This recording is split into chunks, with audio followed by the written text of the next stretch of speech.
New York Governor Andrew Cuomo is facing an avalanche of calls to resign in the wake of bombshell revelations about his misconduct in office.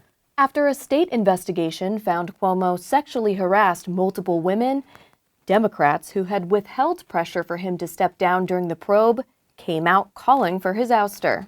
The New York State Attorney General has conducted an independent, thorough, and professional investigation that found the governor violated state and federal law, had a pattern of sexually harassing current and former employees, retaliated against one of the accusers, at least one of the accusers, and created a hostile work environment.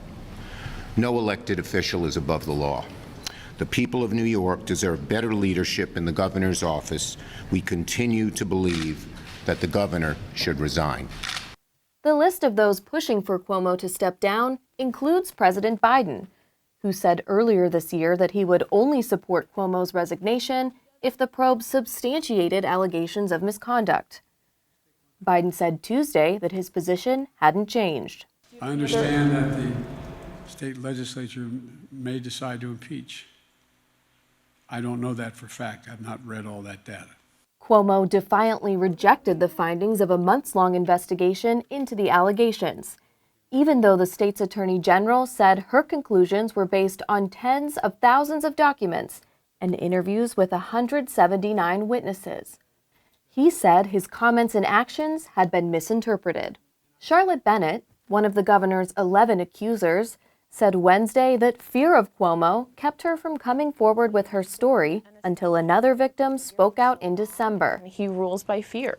He is scary. I was scared. I didn't know where to turn. And when I was still working in New York State, I vowed to myself to never speak of this. I was horrified in the moment, and that's the reason why I no longer work there. Once considered a rising star in Democratic politics, Cuomo now faces an accelerated impeachment proceeding in New York.